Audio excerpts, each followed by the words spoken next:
everyone, LRon here with part 52 of my NGN Dark Souls run.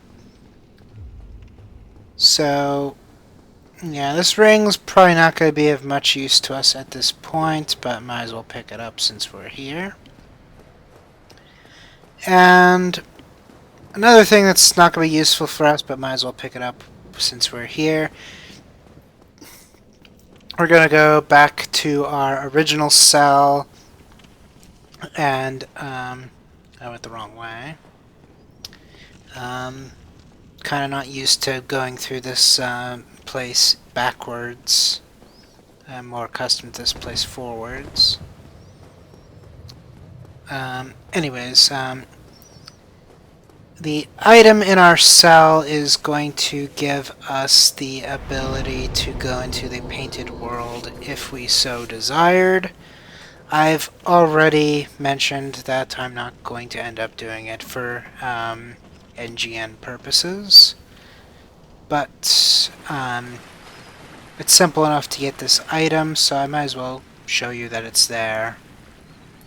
And now, to get to the painted world, do you remember in Anor the giant temple building where we're like up in the rafters, and there were those guys with the white cloth armor that's like to throw daggers and fall off the edge and whatnot? Well, if you make your way to ground floor in that building, there's a giant painting.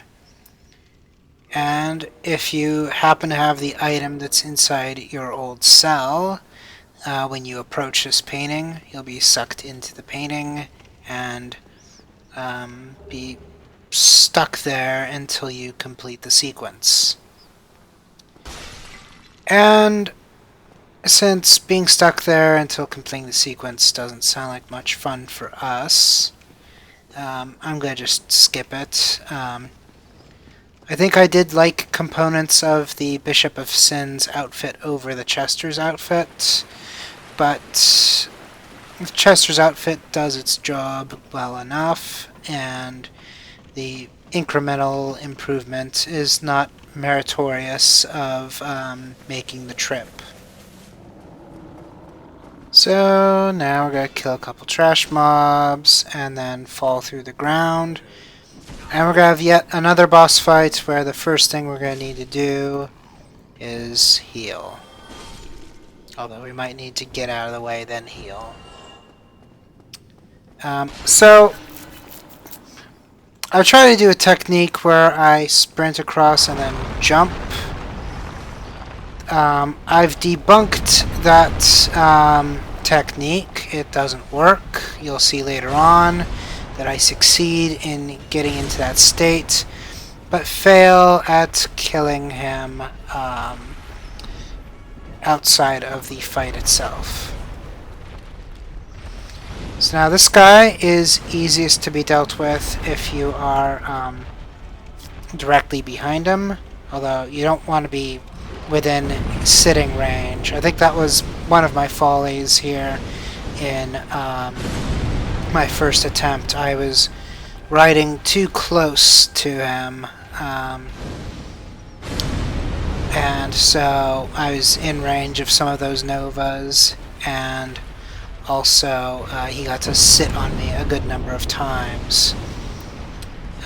If he didn't sit on me so much, I probably could have gotten away with winning this time around, and that would have saved us a lot of headache.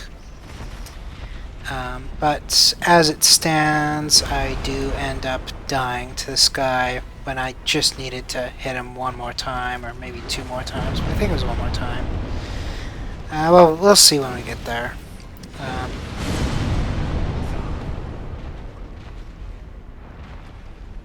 And believe it or not, I am under the impression that there is a scene in Star Wars The Force Awakens inspired by this boss.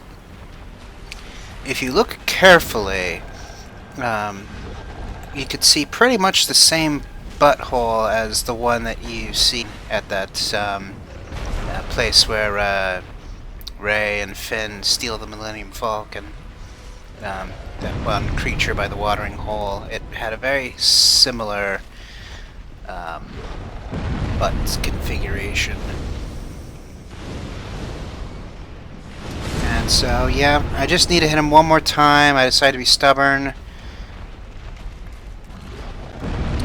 I try to cast, but he's gonna sit on me, and I die.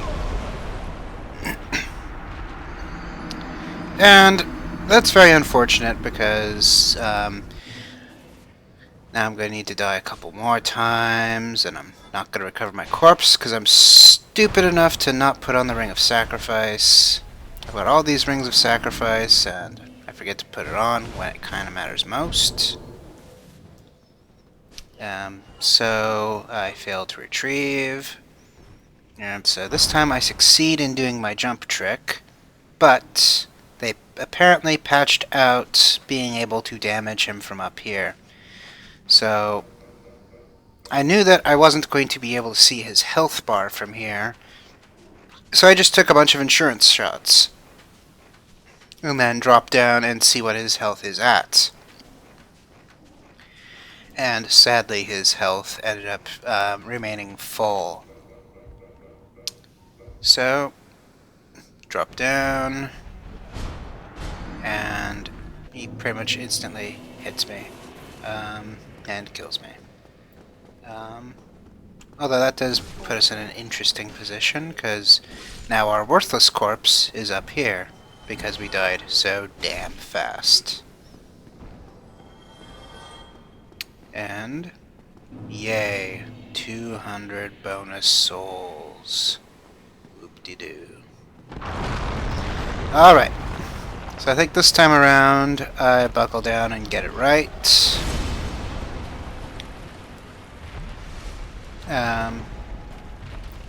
So I guess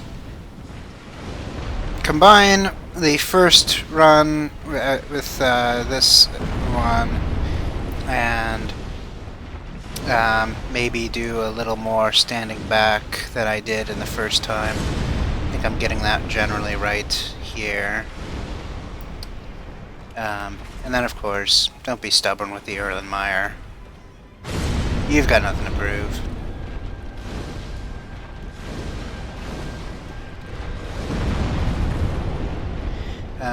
So, yeah, pretty much the same fight as the first one, only we're going to have a little more success. I think at some point I do switch over to the Balder side sword and see if it does any more damage. It was pretty comparable, so probably better to lob the fireballs because it is technically a bit safer. And yeah, standing back an extra 5 feet has made us not get sat on anywhere near as many times. That's certainly the way to go. It's kind of unfortunate that he's, riding this corner like a douche, but we will live with it if need be. And so now we just need to hit him one more time, maybe two. And there we go. And now you might be thinking to yourself, all that for a lousy slab? Well, try going to New Londo Ruins and getting a slab manually. See if you can get it faster than me. Chances are you'll get it much slower. And so I want to bring my humanity back up, and 2 or 3 times I make the mistake and end up dark signing. So, kind of a tragic way to end the cohort, but this is how I end my cohort. Trying and failing several times to bring my humanity back up to 99. I do succeed in the end, but that'll be in the next video. I'll see you next video. Good luck, have fun.